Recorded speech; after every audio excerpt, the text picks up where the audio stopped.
Nós estamos fazendo o estudo do ESD, que é o estudo sistematizado da doutrina espírita. É um estudo que a gente faz, é temático, a gente acompanha uma apostila que está disponível aí para quem quiser no site da FEB. E nós estamos, desde a semana passada, falando em Lei de Liberdade, o módulo 10, Lei de Liberdade. Na semana passada, nós iniciamos o tema falando sobre a liberdade de pensar, a liberdade de consciência, a importância de se ter, de se saber que somos livres ilimitadamente para pensar, mas que é muito importante que a gente tenha consciência do uso dessa nossa liberdade. Para lembrar-nos o tempo todo que a nossa liberdade ela é legítima, genuína, desde que ela não atinja o próximo. Nosso direito de ser livre, o nosso direito de agir livremente, ele esbarra exatamente no próximo, porque somos todos espíritos, somos todos filhos de Deus. Então não tem ninguém com estrela na testa que possa invadir a vida do outro, pensando ser legítimo para isso.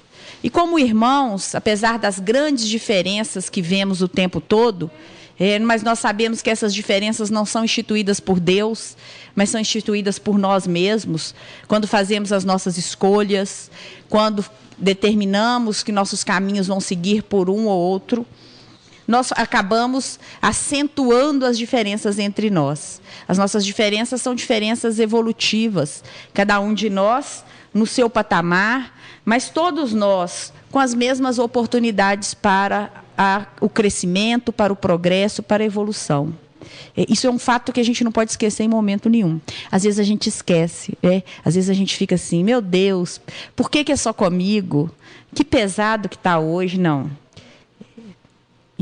A gente tem que falar o tempo todo e lembrar o tempo todo de que Deus é infinitamente bom e justo. Então, Ele jamais vai colocar sobre nós um fardo que não vamos aguentar, não vamos suportar, e um fardo que não mereçamos ou não necessitamos para crescer. Então, se todas as situações são nos colocadas, se todas as dificuldades são nos apresentadas, é porque necessitamos de aprender alguma coisa.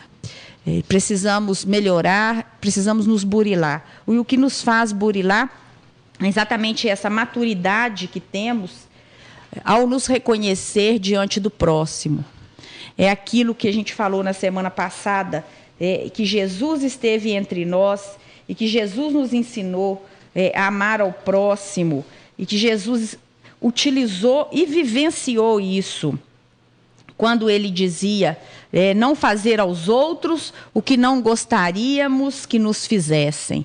É essa a medida da nossa liberdade. Qual que é a medida do meu agir? A medida dele está exatamente em não atribuir para o outro uma carga que eu não gostaria de suportar. Não jogar no outro, não imputar no outro, não levar para o outro aborrecimentos que eu não gostaria de ter.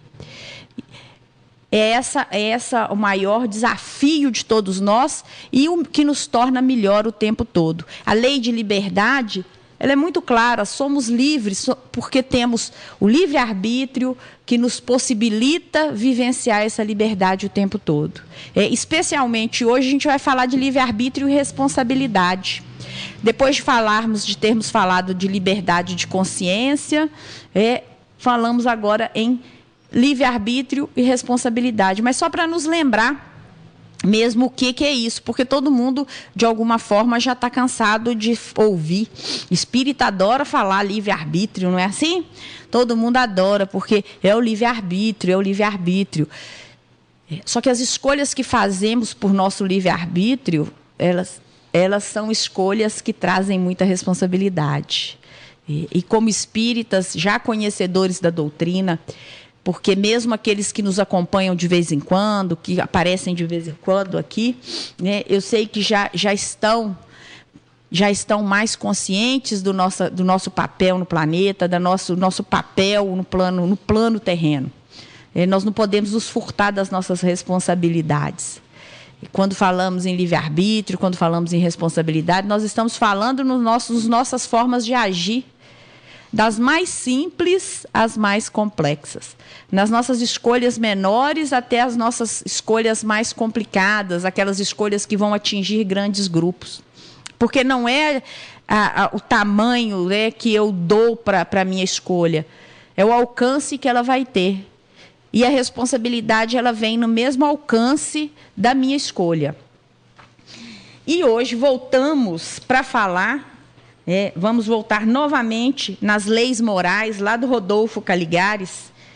O nosso tema hoje ele é aberto exatamente com o conceito que Rodolfo Caligares traz a respeito do livre-arbítrio. Ele vai lembrar que o livre-arbítrio é faculdade que tem o indivíduo de determinar a sua própria conduta, ou, em outras palavras, a possibilidade que ele tem de, entre duas ou mais razões suficientes de querer ou agir, escolher uma delas e fazer que prevaleça sobre as outras. Então, nada mais é o livre-arbítrio do que a nossa faculdade de determinar a nossa conduta. Livre-arbítrio é aquilo que me faculta, como espírito em evolução, a determinar a minha conduta. É aquilo que faz com que, diante de algumas possibilidades, ou de várias possibilidades, ou de poucas possibilidades, que eu faça com que uma dessas possibilidades seja a mais importante, porque é aquela que eu resolvi adotar como a que eu entendo ser a melhor. Então, o livre-arbítrio ele está para o espírito, à medida que o espírito está para o seu progresso e a sua evolução. Então, à medida que o espírito vai evoluindo, por óbvio, as decisões, as escolhas são mais ponderadas, são mais razoáveis, são mais fraternas. Quando estamos ainda lá naqueles primeiros labores, lá das nossas primeiras reencarnações, quando ainda estamos na ignorância, é claro que as nossas escolhas elas são pautadas pelos nossos instintos. Allan Kardec ele traz essa ideia para nós, ele trouxe na semana passada, quando ele disse que os espíritos mais primitivos agem pelos instintos. Os espíritos, à medida que vão evoluindo, eles passam, às vezes, a agir pelas ilusões que a matéria traz. Então, nós vamos evoluindo e vamos conhecendo, mas muitas vezes ainda continuamos suscetíveis às ilusões e, na maioria das vezes, nos iludimos com as questões da matéria. E à medida que vamos nos libertando dessas amarras da matéria, à medida que vamos avançando em nosso progresso espiritual, nós vamos fazendo escolhas que nos tornam mais espirituais, que nos tornam mais fraternos, que nos tornam mais irmãos. Escolhas que não vão estar pautadas mais nem pelo instinto somente, nem pela matéria somente, mas principalmente pelos nossos avanços, as nossas conquistas no campo moral, no campo espiritual. Então, dentro desse contexto aí, é que o Rodolfo Caligares vai trazer para a gente exatamente essa ideia. Olha, nós temos várias possibilidades. E nós, dentro da nossa condição de escolha, nós optamos por alguns caminhos. É isso que, segundo a ótica dele, nós poderíamos chamar de livre-arbítrio, no primeiro momento. Também, ele vai lembrar que livre-arbítrio é condição básica para que a pessoa programe a sua vida e construa o seu futuro, entendendo, porém, que os direitos, limitações e capacidades individuais devem ser respeitados pelas regras da sociedade, da vida em sociedade. Parece óbvio, né? Mas não é não, porque se fosse óbvio, a gente não teria tanta injustiça, tanta atrocidade, tantas pessoas violando os direitos das outras, tanta gente se achando no direito de invadir patrimônios que são emocionais, patrimônios físicos, materiais, apropriando-se das questões.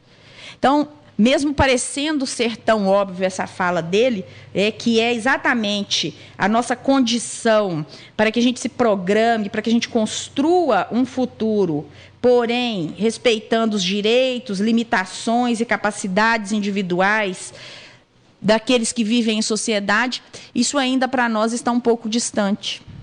Porque, infelizmente, o que vivenciamos e o que vemos, na maioria das vezes, são abusos constantes. Eu não sei vocês, mas ultimamente eu tenho medo até de ligar a televisão no horário de jornal. Para ligar a televisão, eu estou escondendo minha carteira. Eu escondo a carteira, mesmo sem dinheiro eu escondo. Porque a sensação que a gente tem é que o próprio... vai sair alguém daquela tela ali, uma mão, e vai levar tudo que você tem. Porque nós não escutamos falar em outra coisa, a não ser as pessoas invadindo, violando os direitos dos outros. E não se importando com as consequências. Deixando aí crianças morrendo de fome, escolas com situações sucateadas, em situações horrorosas. Estou falando de escola de 3º grau, não, porque quem consegue chegar lá já avançou mais do que de 80% da população brasileira. Nós estamos falando de coisas mínimas, coisas básicas. Então, quando a gente pensa em livre-arbítrio dentro desse conceito de respeito à vida comum e social, a gente ainda tem muito o que caminhar nesse sentido. Não por escolhas políticas, nós não estamos aqui para discutir A ou B, não nos interessa isso. Mas por escolhas cristãs, por escolhas morais. A partir do momento que alguém se candidata a ser o representante de outro alguém, é preciso que haja um respeito com aqueles que o representam. Não é possível pensarmos em uma evolução no planeta enquanto ainda estivermos nos candidatando para obter favores que vão atender simplesmente os nossos egoísmos, as nossas necessidades pessoais. Então, só para a gente fixar bem, né? Quando a gente fala nesse limite que a vida em comunidade impõe, livre-arbítrio é saber respeitar isso. Então, livre-arbítrio não é sair por aí fazendo o que quer, não. Eu sou livre. Quem é livre aqui para fazer o que quer? Ninguém. Porque cada um de nós aqui pode até não ter uma lei dizendo que a gente tem que voltar para casa, mas cada um sabe que tem que voltar para casa, a hora que tem que voltar, o que tem que fazer quando chega em casa, que horas que acorda amanhã. Isso para nos dizer que viver em sociedade é abrir mão de algumas coisas. Isso é igual relacionamento, não é? Às vezes, para dar certo, a gente tem que engolir tanto sapo. A gente tem que abrir mão de tantas coisas. Por quê? Porque são conflituosos esses encontros.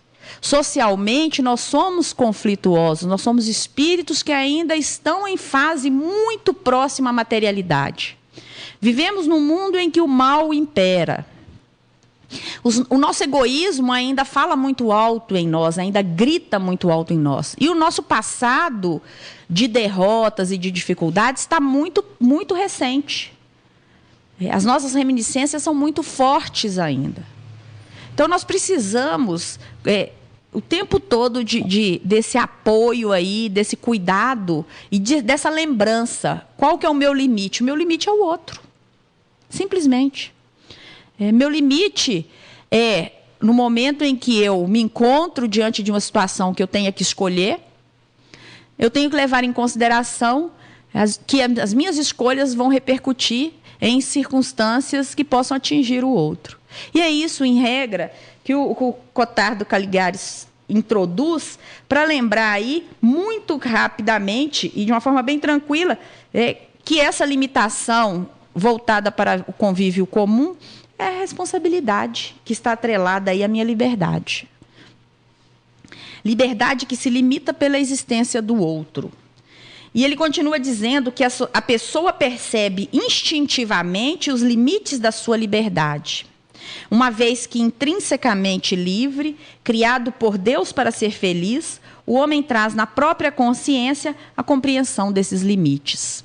E às vezes a gente não quer ouvir a nossa consciência. Sabe quando a gente dá aquele grito que não devia ter dado? A gente fala um pouquinho mais alto, a gente se exalta um pouco mais. Ou então a gente, cena muito comum, vai para o cinema e começa a conversar numa altura, né? Achando que a sala de cinema é só dele, é só nossa. E ninguém mais está ali, e ninguém mais e eu não preciso ceder a ninguém. A gente precisa tomar muito cuidado, e o convite à reflexão nos tempos atuais, ele é muito forte, para em todas as circunstâncias.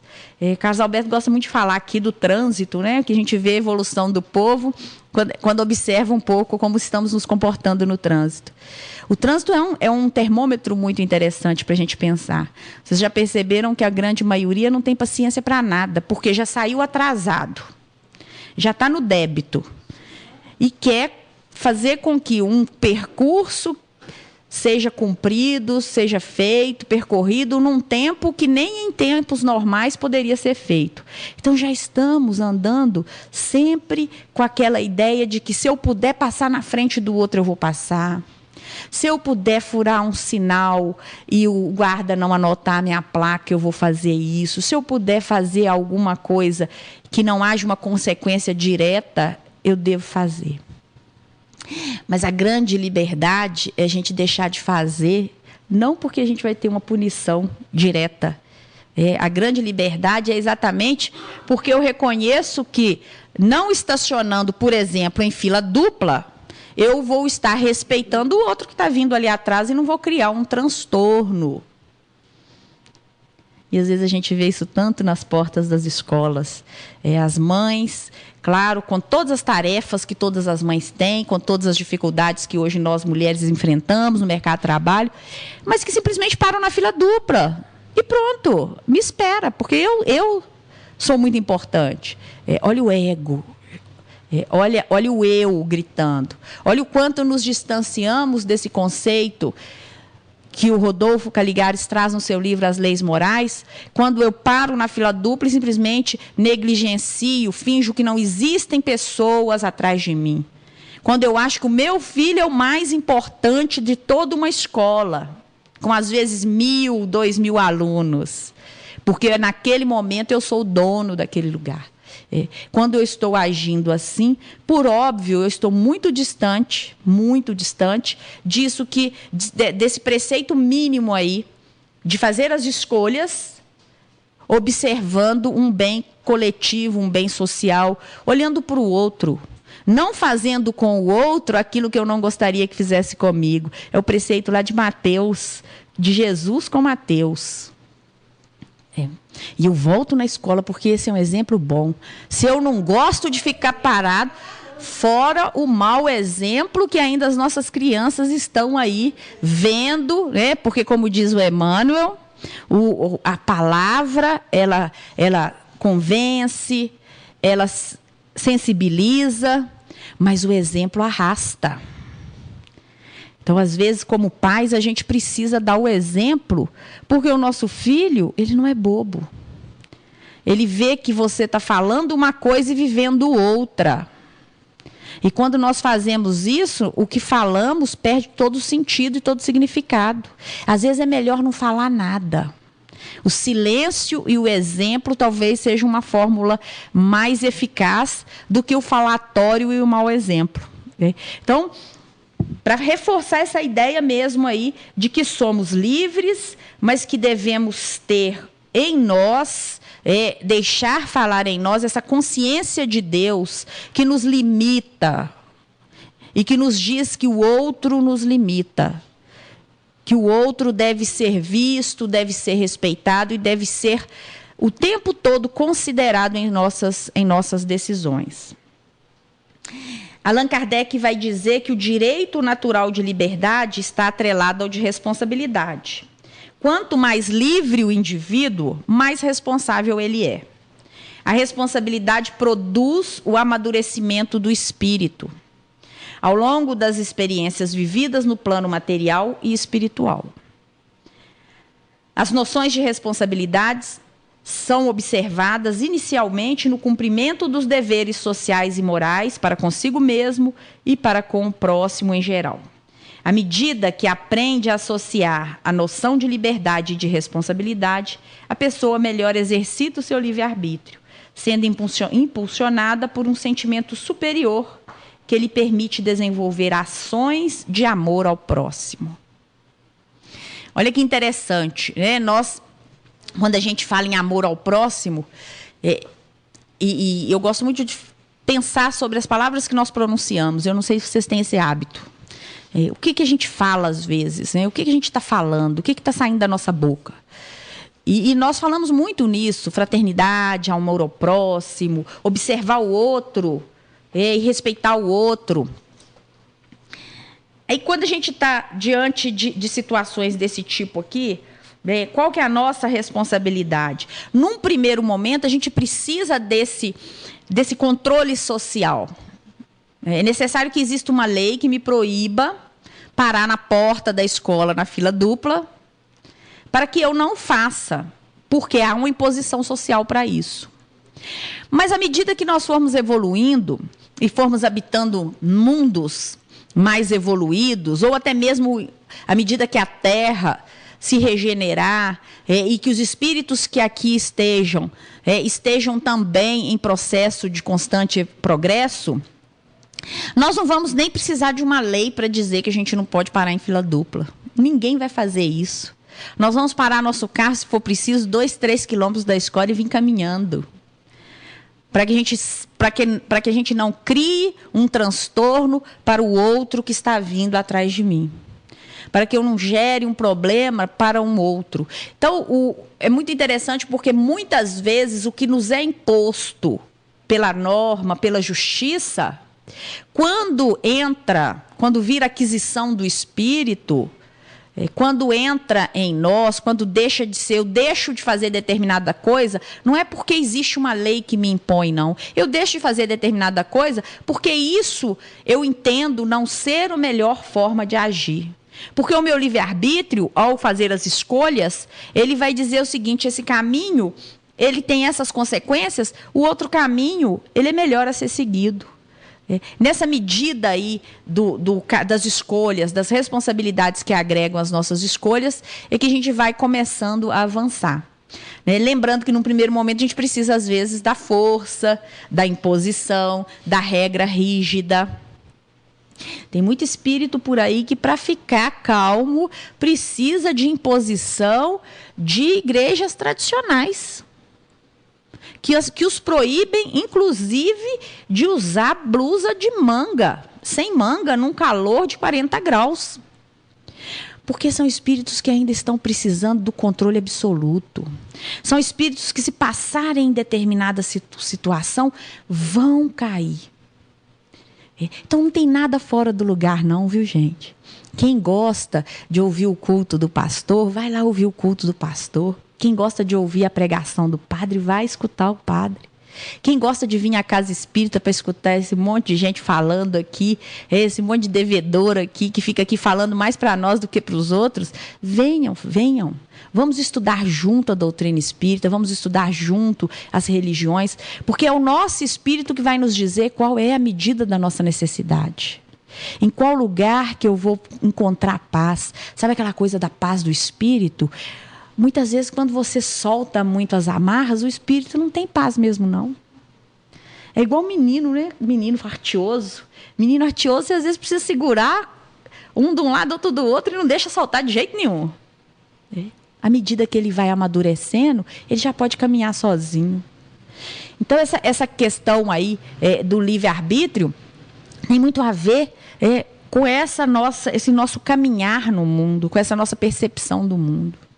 Não existe um lugar que seja mais adequado. O lugar adequado é o lugar que eu estou nele hoje. Por quê? Porque ele é resultado de escolhas que eu fiz anteriormente. Mas também ele pode me oportunizar fazer escolhas futuras diferenciadas. Escolhas que vão me promover perspectivas novas, oportunidades diferentes. Então, isso é muito consolador. Emmanuel fala lá no livro Consolador muito sobre a lei de liberdade, sobre vários temas, né? Dentre eles, ele toca nesse assunto. É muito consolador saber que as nossas escolhas, elas estão vinculadas à nossa condição espiritual e que vai chegar um momento em que não vamos precisar mais de imposições externas, porque nós faremos tudo por amor ao próximo, por amor a nós mesmos. Porque o primeiro próximo é aquele que está mais próximo de mim, que sou eu mesmo. Por que eu não faço nada errado? Por amor ao próximo. Amor a mim em primeiro lugar, sem que isso se configure egoísmo. Sem que isso, egoísmo é você querer reter, sem querer partilhar. Mas quando você deixa de fazer alguma coisa que vai ferir a sua própria condição, o seu corpo, o seu espírito, as suas convicções, você está demonstrando amor ao próximo, amor a você mesmo. Porque isso vai repercutir no outro próximo, o mais próximo que está conosco, os pais, as mães, os irmãos, os filhos, para depois estender para os demais. Então, essas escolhas nossas, elas são extremamente importantes. E Allan Kardec vai dizer que o ser humano responsável sabe, na verdade, dosar os próprios limites. Entendendo que sua liberdade termina onde começa do próximo. O homem tem livre-arbítrio de seus atos porque tem a liberdade de pensar e de obrar. Sem o livre-arbítrio, o homem seria uma máquina. Não teria responsabilidade pelo mal que praticasse, nem mérito pelo bem que fizesse. O livre-arbítrio, que considera a lei de liberdade e o senso de responsabilidade, habilita o espírito a agir equilibradamente nas diferentes circunstâncias do cotidiano. Um monte de coisa interessante para a gente pensar. Dosar o próprio limite. Qual que é a minha medida para dosar o meu limite? Qual é o meu limite? Quando é que eu posso ir e quando? Será que eu sei a hora de parar? Será que quando eu estou lá tomado pela cólera, eu consigo parar no momento que devo parar? Ser responsável é ter controle sobre aquilo que possa me impor descontrole. É vigiar as más inclinações, não é assim que a gente aprende? Não é, num primeiro momento, transformá-las em virtudes, porque esse processo ele é muito mais trabalhoso. Mas é um primeiro desafio, é você conhecer os seus limites e, a partir desse conhecimento, passar a dosá-lo. Porque somos nós que temos a liberdade para trabalhar e para pensar. E ele vai lembrar, Allan Kardec ainda nos lembra o seguinte, olha, sem livre-arbítrio a gente não ia ser nada. Uma maquininha que iria repetir apenas resultados de programa, né? Se eu não posso inovar, já pensaram nisso? Sem livre-arbítrio, todas as ações estariam aí já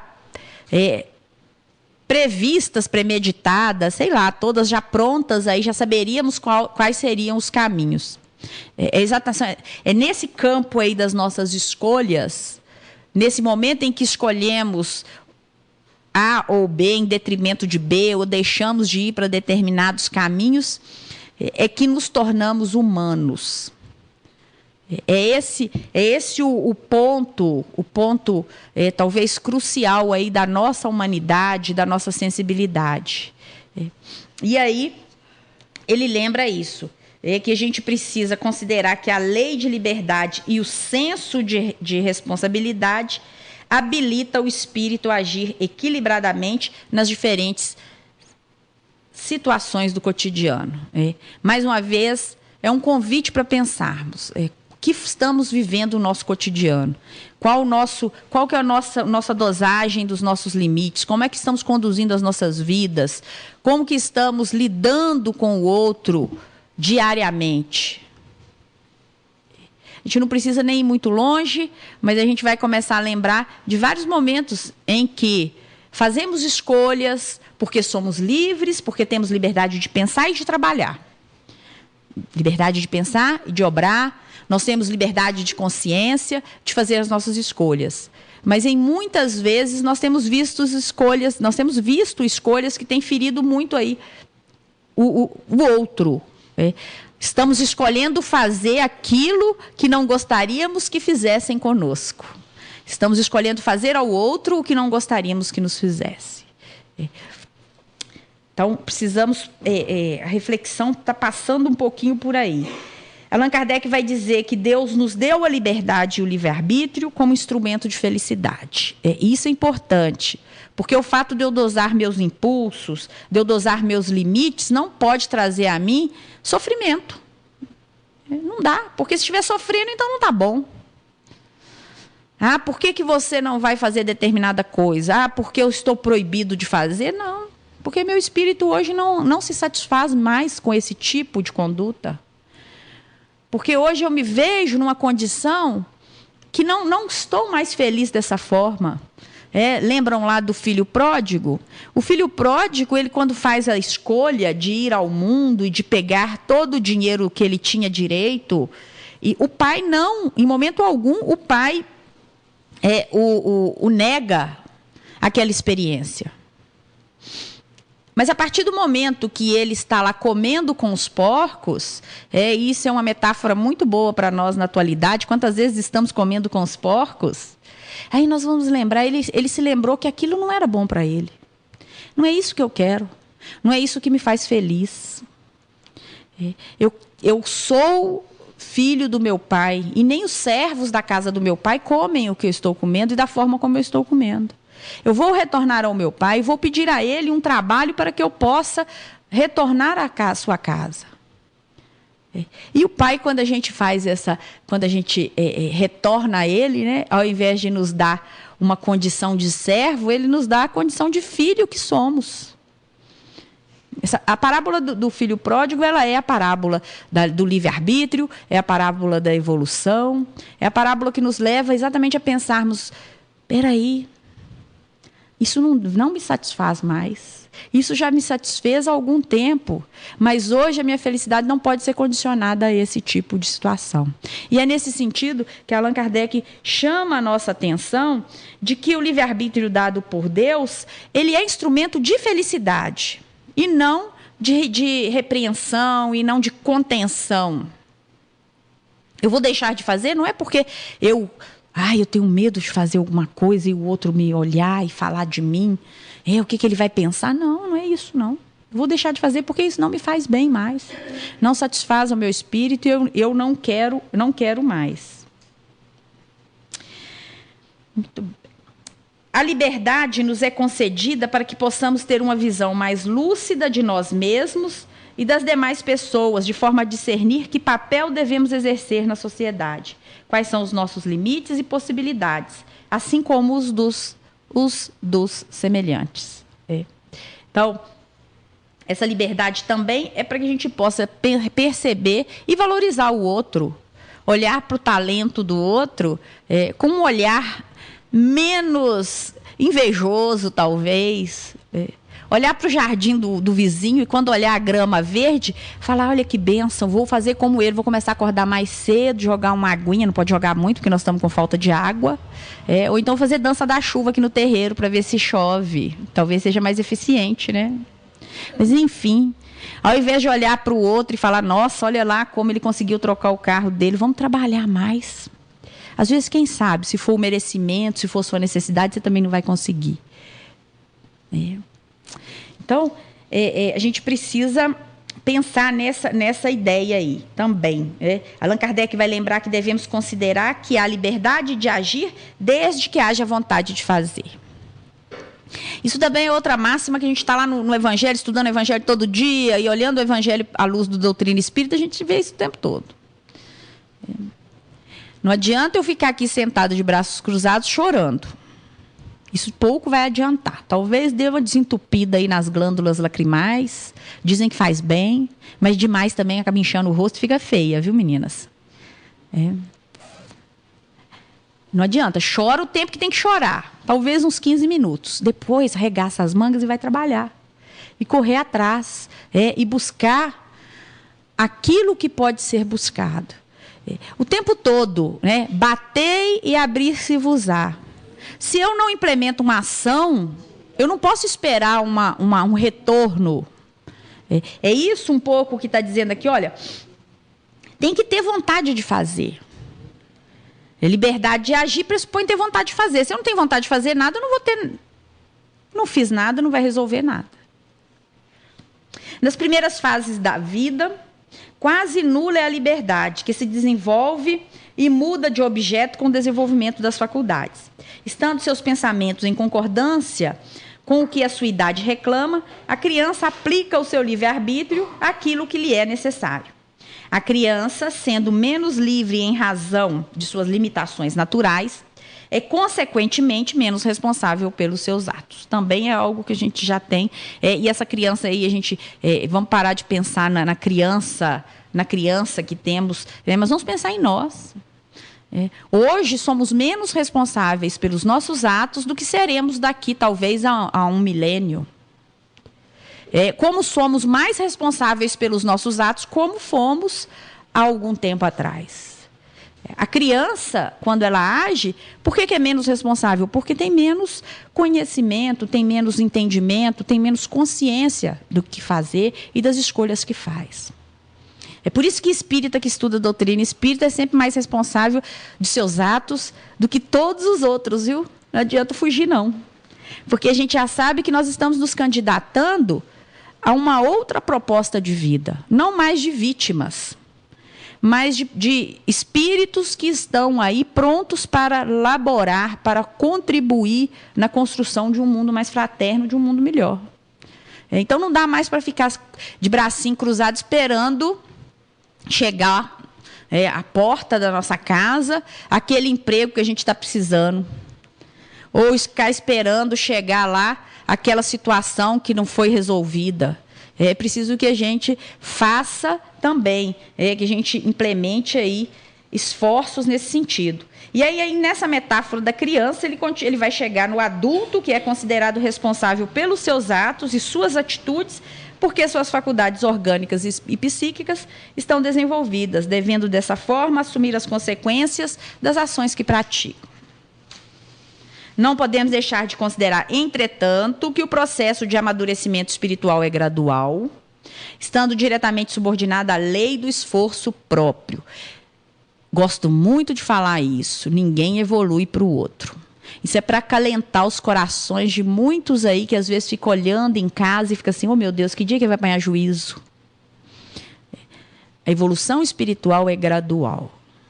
E ela é individual. Apesar de estarmos vivendo coletivamente. Esse contato coletivo é para nos auxiliar. É para que a gente possa ter uma medida do outro, para que a gente possa evoluir.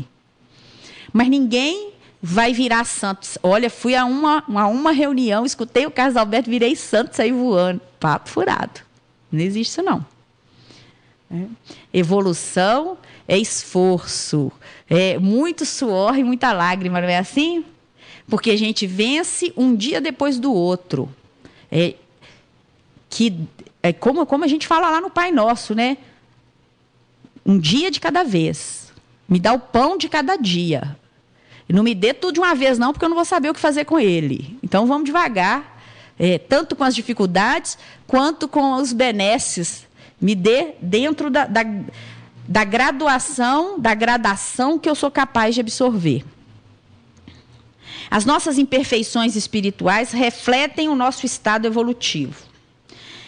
Nesse sentido, os orientadores espirituais nos esclarecem que as predisposições instintivas são as do espírito antes de encarnar. Conforme seja este mais ou menos adiantado, elas podem arrastá-lo à prática de atos repreensíveis, no que será secundado pelos espíritos que simpatizam com essas disposições. Trocando num miúdo bem simples. As nossas tendências, as nossas imperfeições, elas não surgiram agora, elas vêm conosco de muito tempo. É por isso que de vez em quando a gente fica assustado quando a gente pensa em alguma coisa, e fala, jamais poderia pensar nisso. Porque isso são reminiscências de vidas anteriores, de aquisições, de vícios que precisam ser transformados em virtudes. E que não adianta a gente achar que vamos eliminar de uma hora para outra. Diante da nossa caminhada, nós sabemos que o nosso planejamento espiritual nos permite contarmos com o amparo da espiritualidade que se afiniza conosco e com os nossos propósitos. Porque também a gente não está solto, não é assim? A cruz está pesada, mas de vez em quando aparece lá uns espíritos para dar uma aliviada, tirar uma pedrinha do caminho, para ver se a gente não arrasta tanto, né?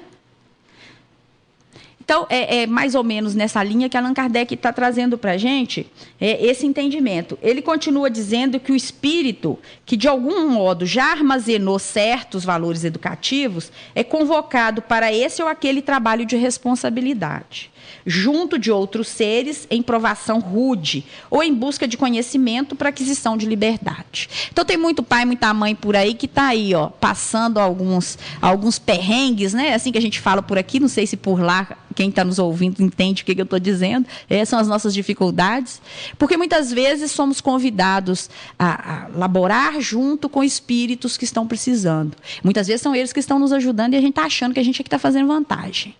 Mas, enfim, a nossa ignorância também, ela acaba sendo minimizada aí pela misericórdia e pelo amor de Deus, que não vai levar em conta tanta besteira que a gente faz nessa terra e vai deixar que a gente caminhe de uma forma menos endurecida. Então, quando a gente está caminhando também, nós temos junto conosco, nas provações, na rudeza das provações, nas dificuldades, sempre espíritos que estão conosco, que já adquiriram valores educativos, que irão servir para todos nós. Allan Kardec vai lembrar também que esse trabalho deve ser levado a efeito na linha reta do bem, de modo que seja o bom cooperador de seu Pai Supremo, que é Deus. O administrador de uma instituição, o chefe de uma oficina, o escritor de um livro, o mestre de uma escola, tem sua parcela de independência para colaborar com a obra divina. E devem retribuir a confiança espiritual que lhes foi deferida. Cada um de nós, dentro das nossas funções cotidianas, cada um de nós, dentro do nosso exercício diário, nós temos ali uma contribuição, uma atribuição que nos foi delegada e que devemos depois dizer o que fizemos com ela. Qual foi a nossa contribuição? Tem muito professor por aí matando o aluno. Matando o aluno, não nesse sentido que vocês pensaram, não. Mas acabando com as esperanças dos alunos, porque falam para eles assim, vocês nunca vão sair desse lugar que vocês estão, vocês vão ser sempre o que vocês são. Não vão dar quando deveriam fazer aquela educação para libertar as mentes, para fazer com que eles percebam que é possível melhorar, acabam levando-os, cortando, tirando deles a possibilidade de esperança. Tem muito pai fazendo isso com filho, tem muito filho fazendo isso com pai. Então, nesse sentido aí, a gente precisa perceber em que lugar estamos no projeto de Deus e o que estamos fazendo. Como estamos nos comportando, como estamos agindo, como estamos atuando e usando o nosso livre-arbítrio. As nossas escolhas estão aí. Nós podemos escolher auxiliar, podemos escolher amparar, podemos escolher levar esperança para o outro, mas podemos também escolher destruir esperança, podemos escolher acabar com as possibilidades. Allan Kardec vai dizer que os que se educam e conquistam direitos naturais inerentes à personalidade deixam de obedecer de modo absoluto no determinismo da evolução, porquanto estarão aptos a cooperar no serviço das ordenações, podendo criar as circunstâncias para a marcha ascensional de seus subordinados ou irmãos em humanidade, no mecanismo de responsabilidade da consciência esclarecida. E para a gente já fechar, com as palavras do codificador, liberdade e responsabilidade são correlativas no ser e aumentam com a sua elevação. É a responsabilidade do homem que faz sua dignidade e sua moralidade. Moralidade é inseparável da responsabilidade. E moralidade não é sinônimo de moralismo. Essa moral aqui é a moral do Cristo, é a moral do Evangelho, é a moral da fraternidade e do bem coletivo. O livre-arbítrio é, pois, a expansão da personalidade e da consciência. Para sermos livres, é necessário sê-lo e fazer esforço para vir a sê-lo, libertando-nos da escravidão da ignorância e das baixas paixões, substituindo o império das sensações e dos instintos pelo da razão raciocinada, pelo da fé raciocinada, pelo da fé dentro do amor de Jesus, dentro das obras que aí estamos sendo convidados o tempo todo a participar. Que Jesus abençoe a nossa semana. Semana que vem nós vamos falar mais um pouquinho de lei de liberdade.